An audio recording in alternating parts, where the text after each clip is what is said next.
রাশেদ প্রধান কে? জাকপা কোনো দল আছে নাকি বাংলাদেশ? আমাদের এই তোমরা কেউ জাকপার নাম জানো? আমি চিনতেছি না রাশেদ প্রধান কাকে, চিনতেছি না। দেখেন, এমন একটা প্রশ্ন করে ফেলছেন। 11 দলীয় জোটে দুই একটা, আপনি বললেন 11 দলীয় জোট, ওই জোটে দুই একটা দল ছাড়া আপনি মনে হয় নিজেও কোন কোন দল আছে আপনি জানেন না। আমরাও অনেকজন জানি না। এদিকে এই যে শত শত লোক আছে, আপনি হাত উঁচু করলে এটা বলতে পারবে না যে 11 দলীয় জোটে কোন কোন দল আছে। এই মনে করেন অন্তর্বর্তীকালীন সরকার তারা তাড়াহুড়ো করে কিছু লোকের নিবন্ধন দিয়েছে। কিছু লোকের নিবন্ধন স্বাধীনতার পরে 3-4 বার বন্ধ হয়ে গেছে, স্বাধীনতার আগেও বন্ধ হয়েছে, কোর্ট থেকে স্টে করে দিয়েছে তাদের নিবন্ধন। তো এই 11 দলীয় জোট আর কি দল বললেন? জাকপা। এই এই দল নাম সম্বন্ধে আমার মনে করেন আমাদের এই তোমরা কেউ জাকপার নাম জানো?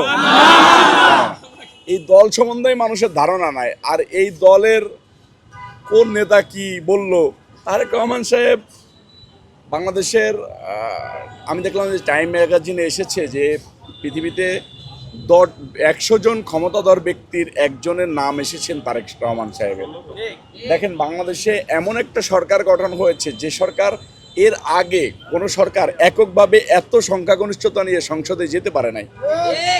সেই জনগণের প্রধানমন্ত্রী জনাব তারেক রহমান সাহেব। এখন তারেক রহমান সাহেবকে নিয়ে কতজন কত কথা বলতে পারে, এটা তারেক রহমান সাহেব তো শোনার প্রয়োজন মনেই করেন না। তারেক রহমান সাহেবের নেতাকর্মীরা ওটা শোনার প্রয়োজন মনে করে না। পাগলে কিনা বলে ছাগলে কিনা খায়। এখন পাগল নিয়ে যদি আপনি পড়ে থাকেন আর ছাগল নিয়ে যদি আপনি পড়ে থাকেন, তাহলে তো দেশ পরিচালনা করা যাবে না।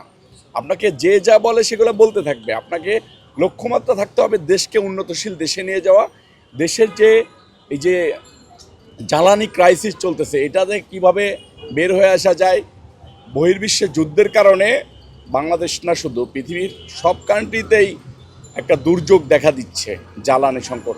এইগুলা কিভাবে মোকাবেলা করা যায়, রাস্তাঘাটে জ্যাম কিভাবে নিরসন করা যায়, কিভাবে দেশের কলকারখানা উন্নত উন্নত দেশের মতো করা যায়, যেভাবে অর্থনীতি কিভাবে বাড়ানো যায়, এইগুলা নিয়ে চিন্তা করতে হবে। এখন কোন পাগল কোন ছাগল কি বললো তারেক রহমানকে নিয়ে, এটা যদি আপনারা সাংবাদিকরা মানে আলোচনায় আনতে যান, তাহলে ওইসব পাগলের দেখবেন পাগলামি বেড়ে যাবে এবং আপনাদেরকে কামড় দেবে।